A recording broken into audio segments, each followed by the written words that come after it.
Greetings of love, peace, health, happiness, and prosperity. Hello, beloved. How are you all doing today? This is going to be a different live stream. I'm going to keep this one up and available. I'm not going to turn it into an individual video like my others. Now, the one after this, I may do it, and I still haven't uploaded the video from the last live stream. But because I'm taking clients now, I am seeing some women. Oh, before I talk about that, I want to let you all know that we are revamping everything, the website. I had Dr. Mark had talked to me about this a couple of weeks ago. So everything's going to get revamped. Now, what does that mean? Why am I telling you about everything getting revamped? Everything, when I sold the company to him, and he just never made any upgrades. The prices are still the same, as a matter of fact. So if you want to get an appointment with me with the old prices, I suggest you get in there now, because when the website is updated, and I don't know the timeline on that, I have no idea. But when that website is updated, the prices will also be updated to match today's standards. So right now, those prices are based upon 2014 standards. No, 2010. So the prices are really out of date. So like I said, I think when the word got out, I started to get a lot of people that was making appointments, but you never know. The website could be done this weekend, or it could be done sometime next week, but it will be done soon. And once that happens, it will be too late. You'll have to get a consultation or participate in any of our services at the current price, not at the previous price. Also, the same thing will go for the herbs. A lot of things. I'm back on the ship, ready to steer it. Because I just realized that, and we had a talk about that, is that many people they became fans of Healing Power Hour / Celestial Healing because of me. It was something I started from humble beginnings, and it was something that basically became very successful. And I hustled, and I did a lot. I had, of course I sold that one too. When I left Germany, so the wellness center in Germany, and of course the wellness center here in Georgia. So with that being said, just want to let you guys know ahead of time. So this has I created this live stream yesterday for you all to see, because I'm having a lot of clients come in that are not aware of your root cause. And I've actually offered to do this for free. And of course, nobody wanted that. They was just not appreciative. So it was just not, it's fine. That's fine. I totally get it. You probably appreciate it more when you had to pay.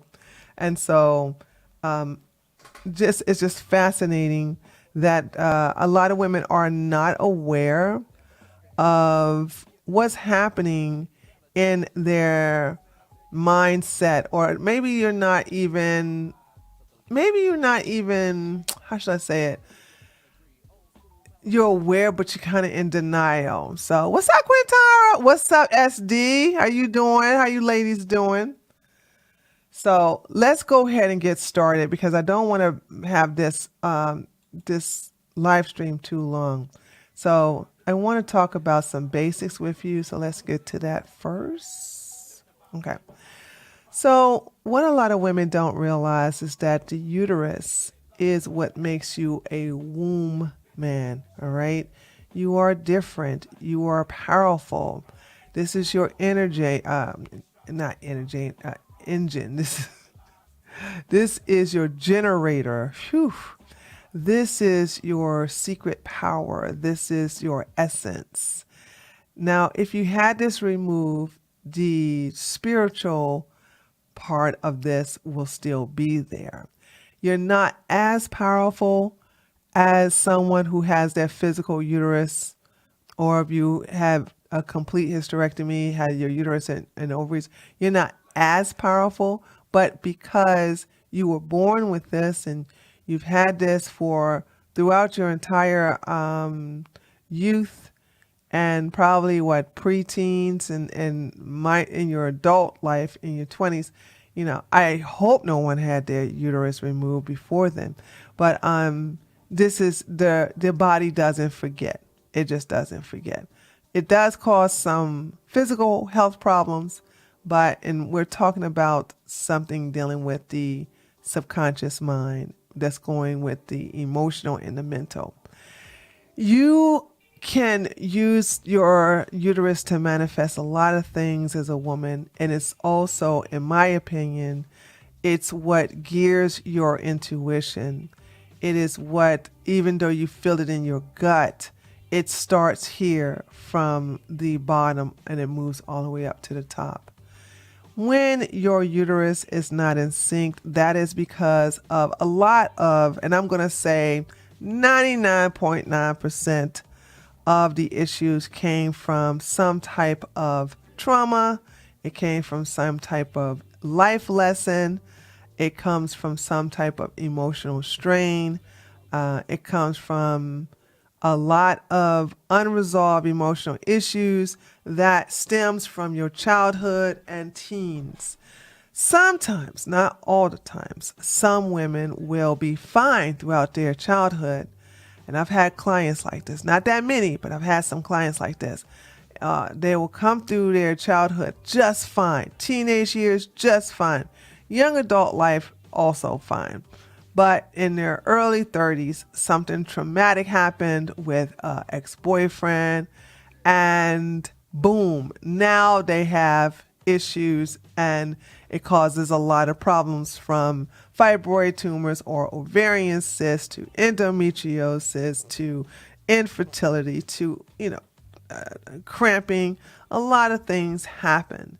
And this is when you have to understand that there's some self-blame there. There's also guilt. And there is also some hurt that is harbored in the uterus. You take it all. This is the reason, as a woman, this is the reason why our genitals are on the inside. When a man is on the outside, men are more physical. They're more visual. All right. And so they like to see everything. And this is why people, when men will see their genitals on the outside.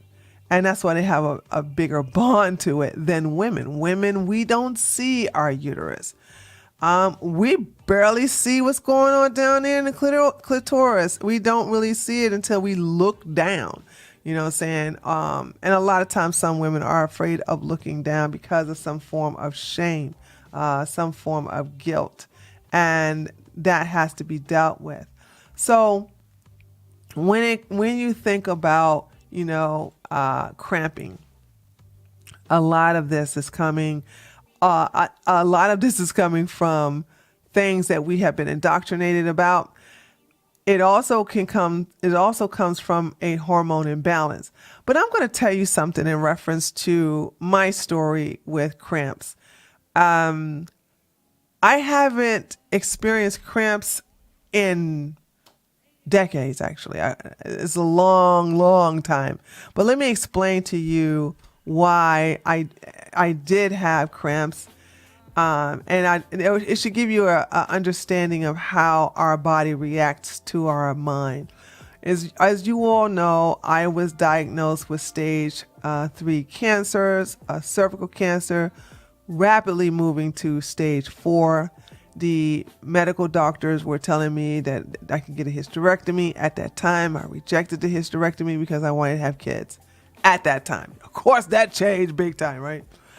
And then he was saying, well, okay, we can give you chemotherapy. I was like, oh no. I watched my aunt die a horrible death, suffering. This is an aunt on my dad's side.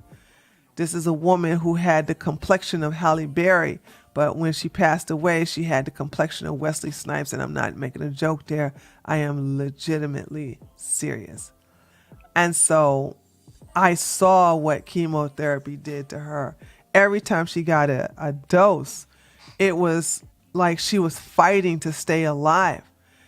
And watching that horror had made me go, oh, I'm never going to get chemotherapy. I'm never going to get it. So, and I didn't. And I told him, no, I'm not going to get that because, hey, I've seen and I told him the same story I just told you all. And then he was like, radiation. So that was like the and I was like, well, he's like, well, I guess we could try radiation, but I don't know how effective that will work. And I was like, what, if you don't know how effective that's going to work, why should I allow you to burn my body? Why would I allow you to do that? I'm not, no, I'm good. And so he was so angry and so frustrated with me that he just said, then you're just going to have to die. Go ahead and get all your effects in order and just, enjoy your life where you live. And I do believe that clown gave me 6 months. I do believe that's what he did. Okay. What's up, Lovey? And I was like, I was crushed. I was hurt. I was angry. And that's when I met Valerie, I think a day or two later, because I was doing my poor me, feel sorry for me. Oh no, decided to get a prayer circle. Oh my gosh, I need the anointing, blah, blah, blah. No offense to anybody who's Christian. I'm just saying I was a heavy, hardcore Christian at that time. So I met Valerie, and of course you all know what happened after that. So, but here's the deal. When I think about that time and the causation of why I had cervical cancer in the first place, it was several reasons, but the number one thing that I had going on in my psyche is that I resented being born a woman, all because of the Bible, what I was taught in the Bible. Let me explain what I'm talking about. Where's my water? Y'all gonna hear me take to the head on this jug to get some water. So I was taught that because Eve bit an apple, that the sins of her is bestowed upon all women. And because of her, this is the reason why all births will be painful. And also menstrual cramps is for the pain and suffering on humanity due to Eve biting an apple. Now, of course, me listening to that, and then of course I'm told that, oh, women are weaker, women have to submit, women have to do this, women need to understand their place, women, all the disadvantages of being a woman. And I was a heavy, hardcore athlete. In college, I played basketball, I played volleyball, I played softball, and I played the field events in track and field. I too big. I did not like running, so I never did the running, but I loved the shot put, the javelin, and the discus. So those are the things. Oh, and then of course I also played on the marching band. So I was very active. It came from my upbringing. We were always active as children.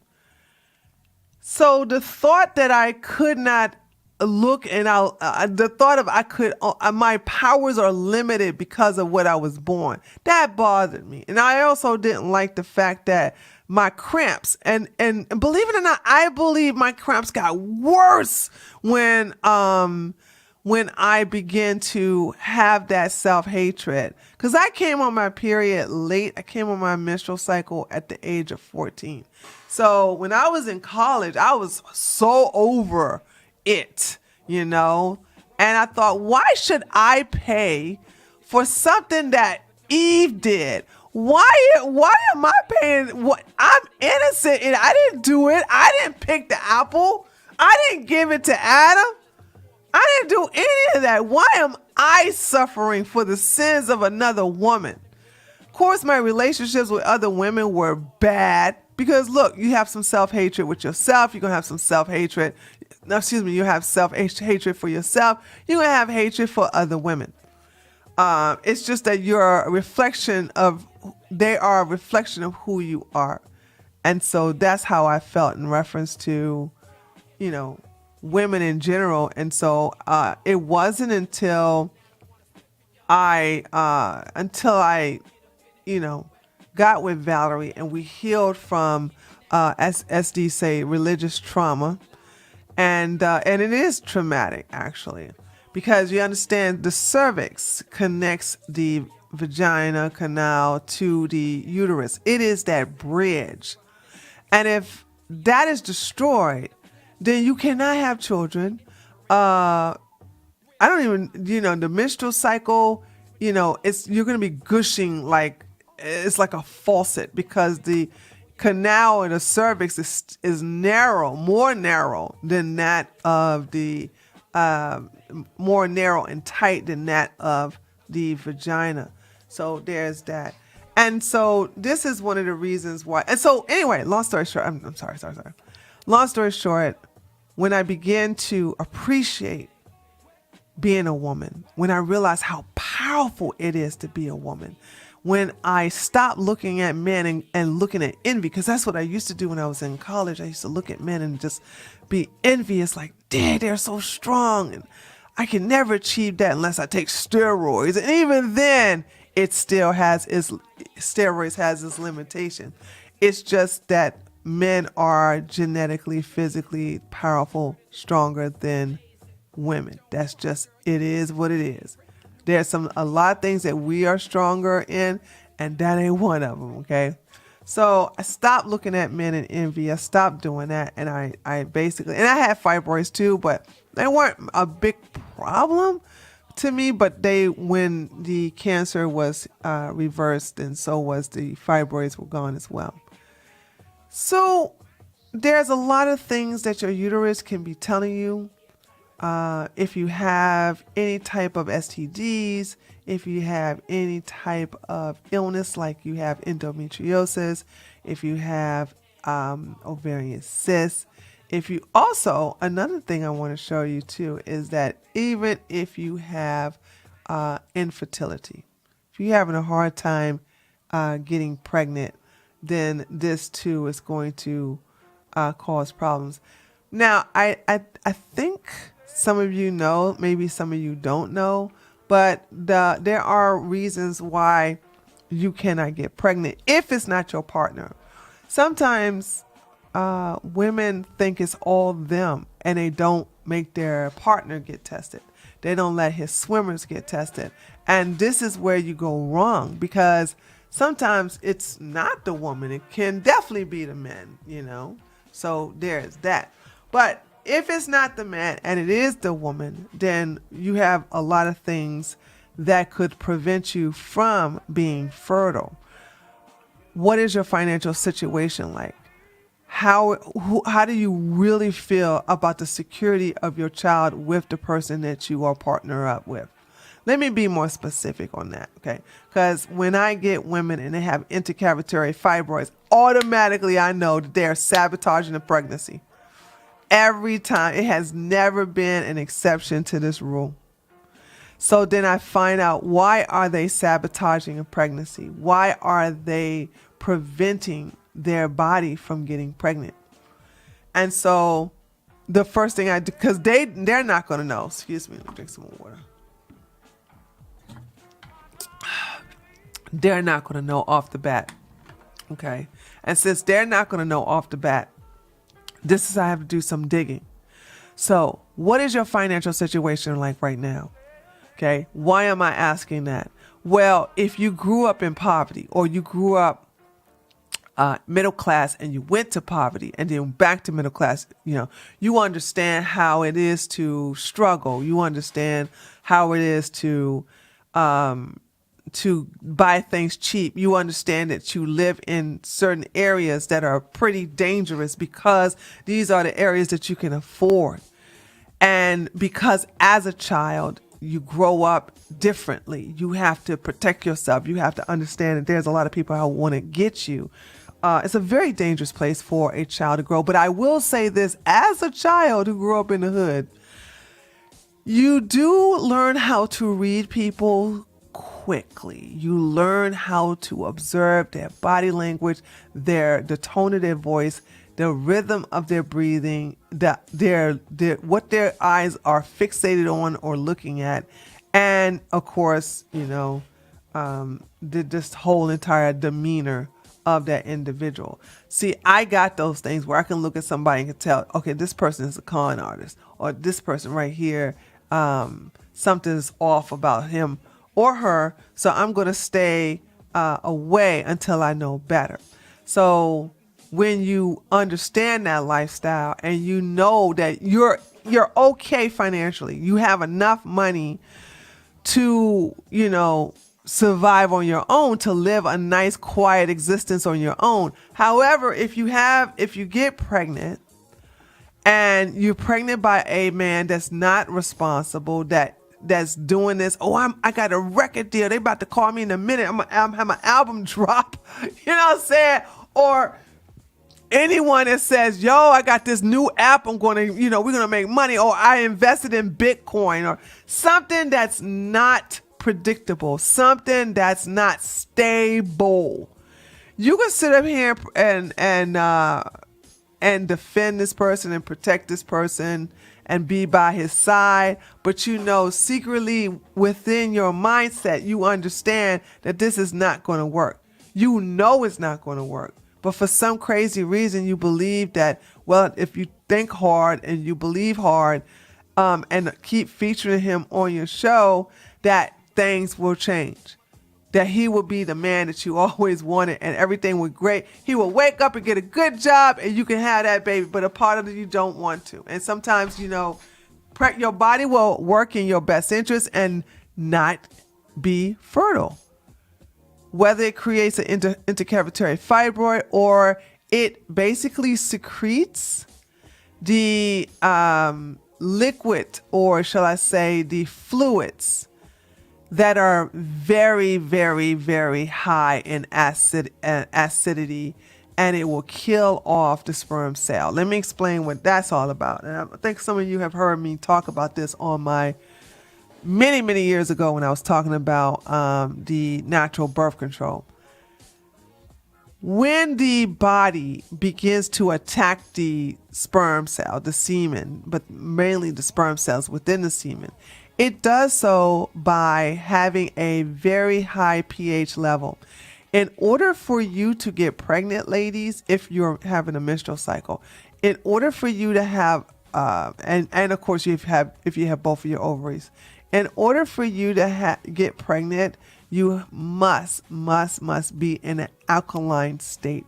The only way you can be put in an alkaline state is through the man's semen. That's how you're put in an alkaline state, is through his semen. Some men's semen is so alkaline that it can work on the first shot. So you probably hear some women say, we only had sex one time and I end up pregnant. Well, he could have had high alkaline semen that would do that. And you were ovulating at that time or ovulating around that time. And it was just something that would happen. It is what it is. But with that being said, if the uterus is not interested in getting pregnant by anyone, especially somebody that you psychologically don't believe is going to be a good man in your life, then the acidity, the fluids within the uterus walls, like once they get to the cervix, they'll be hit with that acidic fluid.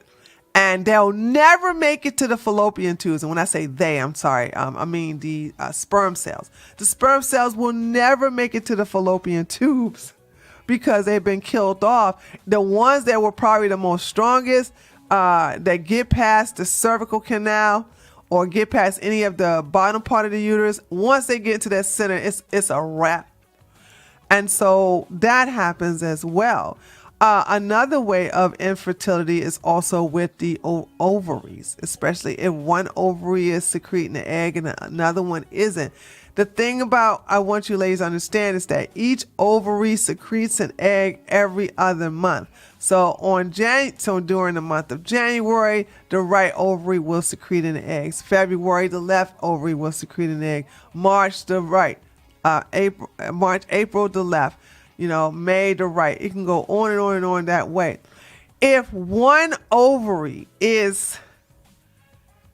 has ovarian cysts, and that is damaging the eggs itself, then you have 2 months where it's hard to get pregnant, because remember, the ovaries are alternating between each other. So if let's say for instance, the right ovary is secreting an egg every January, March, May, and July.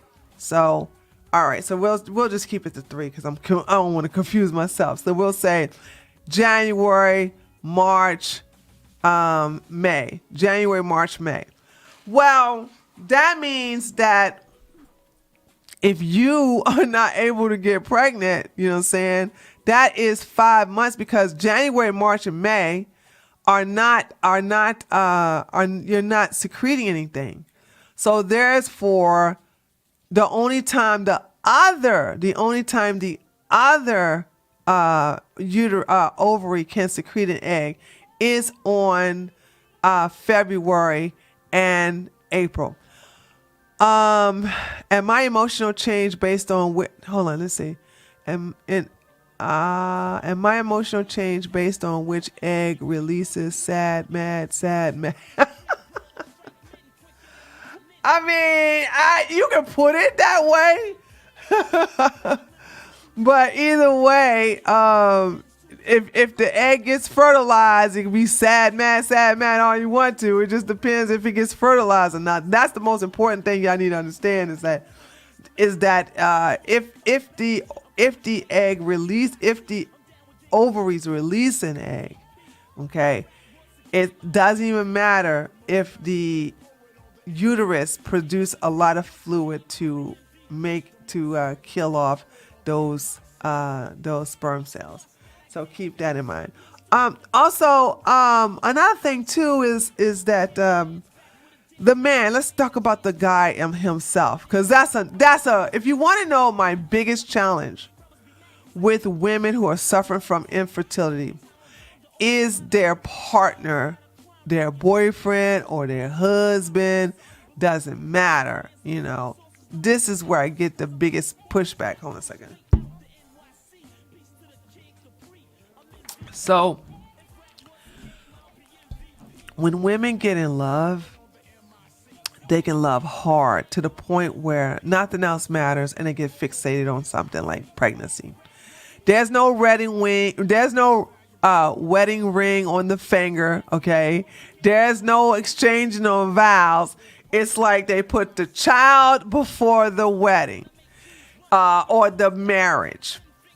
And I tell these ladies, I say, well, I don't understand, why not get married first?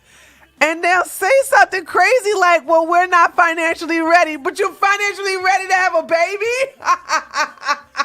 That makes no sense.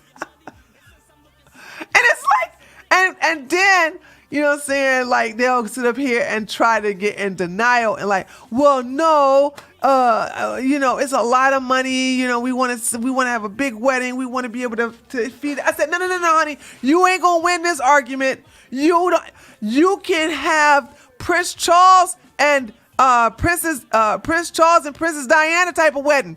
Okay, I don't care. You can never tell me that a wedding costs more than raising a child. You got the wrong one. You ain't gonna play that game with me. Because if you could sit up here and say that you don't have the money to get married, when it's cheap, it costs $15. Hold on. Yeah, they don't do blood tests anymore. It costs $15 in some states, $25 in others just to get a daggone driver's license. Wait, what are you talking about? All you need is a driver's license and then go to the court, you know? And oh, good Lord! And if you're a member of the church, you know, you should work out a deal with your pastor. It's really not that big of a deal. I don't understand that. But see, this is the backwards way. And so the body, if you grew up traditional, okay, it's different if you don't value marriage. If you don't value marriage and you're not interested in being a wife, this won't apply to you. But if you do value being a wife, if you do value tradition, you know subconsciously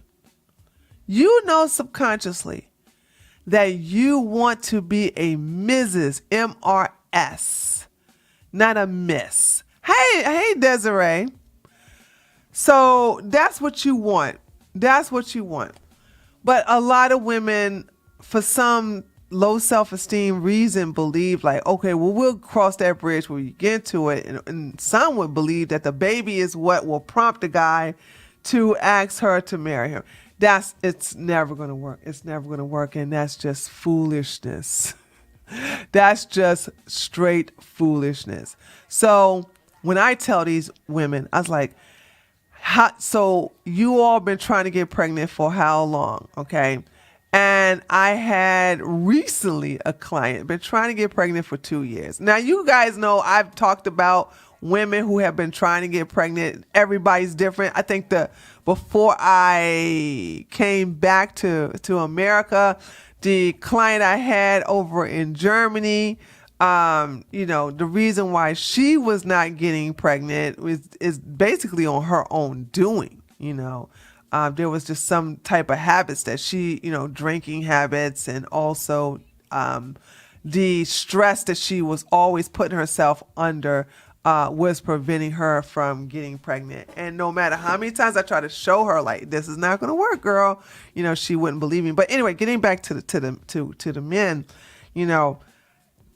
women fall in love hard, and I tell them, I said, if you've been trying for 2 years, so this is the recent client, if you've been trying for 2 years to get pregnant and he got tested and you got tested, there's nothing wrong with him, there's nothing wrong with you, then is it possible, let me go to that picture because I need you guys to see how powerful you are, how powerful your uterus is. Is it possible that your uterus is like, nah, it's a big nah. We ain't trying to reproduce with this person. We are not trying to co-parent, co-produce in this case with this person. And we don't necessarily know why the body could reject it. It could reject it for so many reasons. It could reject it because it knows the future, that he's not going to stick around. It knows that he's not going to be someone you want to leave your child with. Hint, hint. Your uterus knows that this person is incompetent and will end up being another child. So while you're giving birth to a baby, you have a big old adult baby who wants all your attention, wants you to do this and wants you to do that. And, and if you don't, he's going to throw a tantrum, so there's a lot of times that, your body knows what's best for you. But we just don't listen to it. We don't take the body seriously. And so, in this case, our uterus seriously. And so therefore, we rush it or we force it through IVF. Now, I've had some clients that went through IVF because they tried the traditional, or not the traditional, they tried to have a baby through natural means, if you know what I mean, and nothing would come up. Now, once again, the doctor would check for him and would check for her. They both are perfect. But nothing is coming through, nothing is happening. And so what they do is they force it through in vitro fertilization. In vitro fertilization. That's what they do. And that right there, they will get a chance to force the sperm cell to fertilize either the eggs that you had, which is why most women who get IVF end up having twins. So twins used to be a rare thing when I was growing up. Now it's just very common to see twins. So once that happens, they are able to get a fertilized egg. Here's the deal. And those things are expensive. We're talking about 10 grand minimum.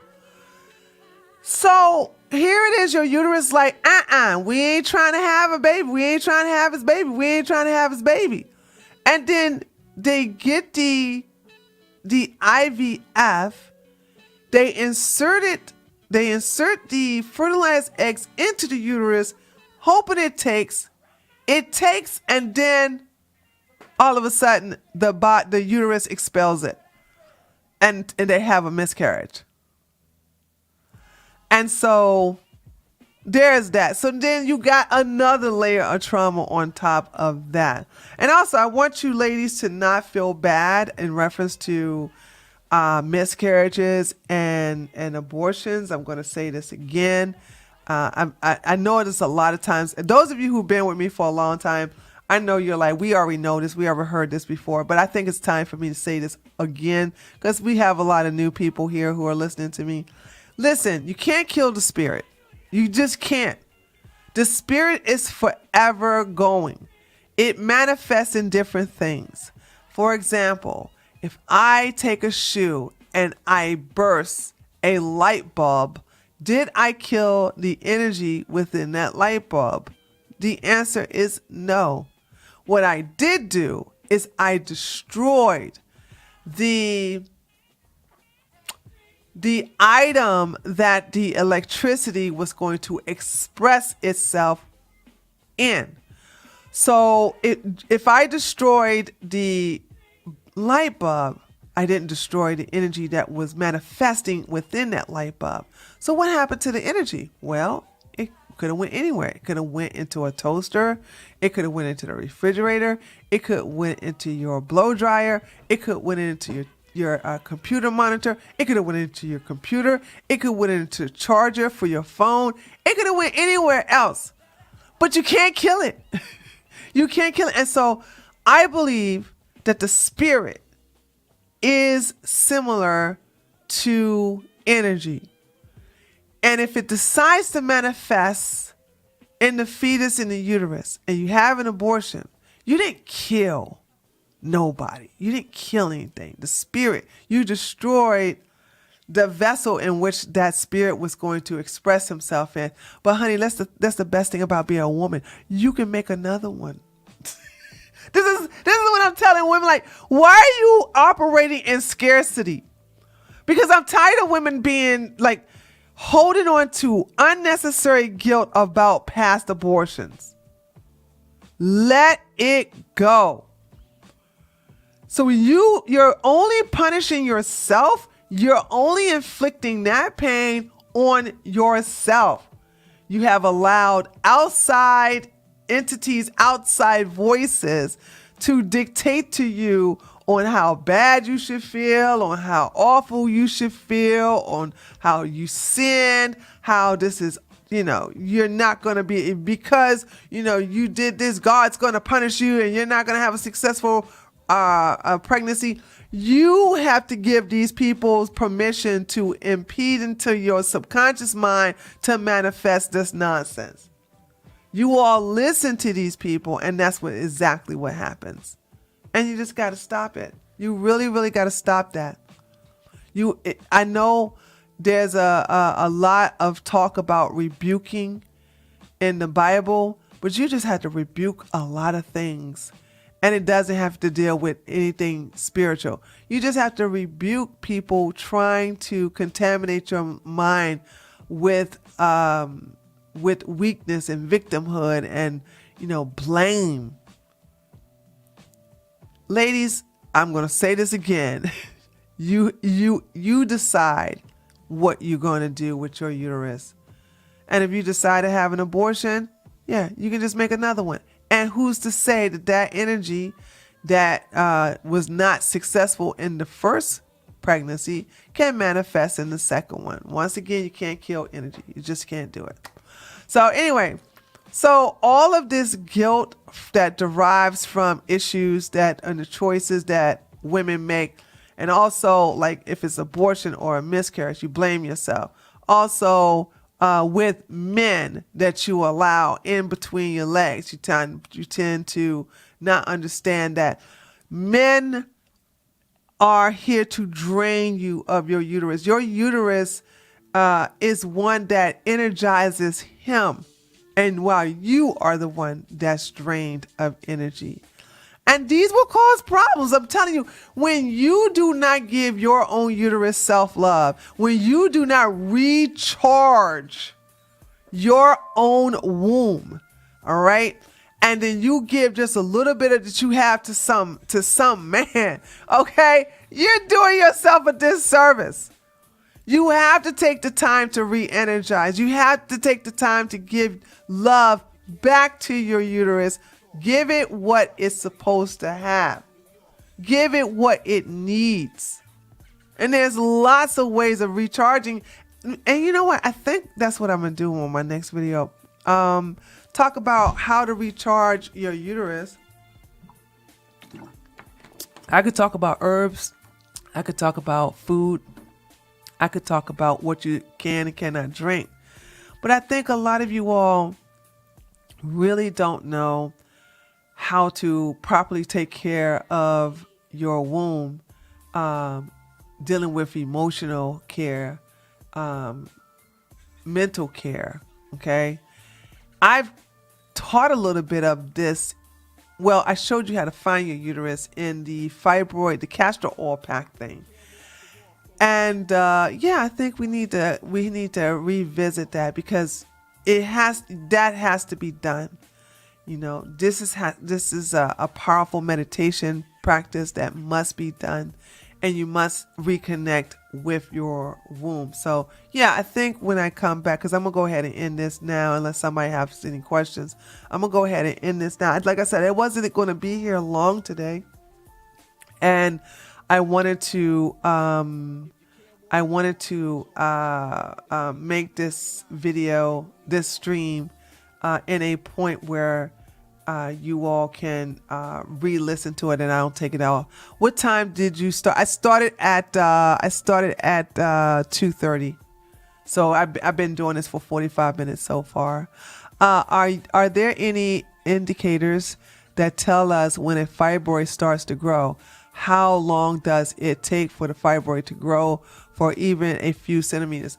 Okay, that's a good question. There is no indicators when the fibroid starts to grow if it's a small fibroid. So if you have a small fibroid that's 2 centimeters, if it grows to 3 or 4 centimeters, you don't know. You won't know unless it's a pedunculated fibroid. And the only reason you know about that is because it's outside of the uterus by a stalk. So the bigger they are, the more you can definitely tell. The only way you can tell when they're small or medium, depending upon your body type, is by getting an ultrasound. What was that other? How long does it take? There is no time limit. It's all in how bad you're eating, drinking, what's going on in your mindset. Some can a few centimeters can take a couple of months, and for some it could take a couple of weeks. It just depends on what you are. It just depends on your lifestyle. It depends on what you're eating, you're thinking, you're drinking.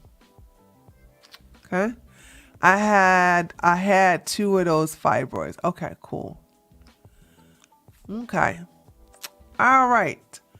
All right, beloved. So yeah, I think I will be back and we'll talk about that subject later. But like I said, I didn't want to be here long.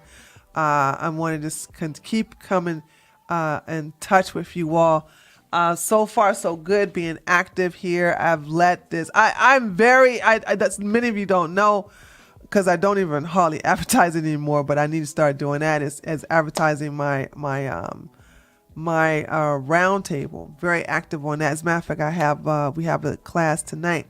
But this is it's time to now that I'm coming back to celestial healing, it's time to redo everything that was working. And yeah, we got a lot of work to do. So I want to keep this channel active because I let it die. I let this channel die, and I gotta rebuild it back up. So there's that. So yeah.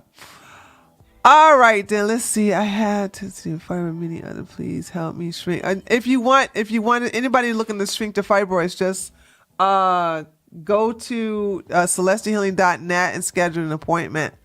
I think the hold on. If it's not in here, bam, bam, bam, bam, bam, bam, bam, bam.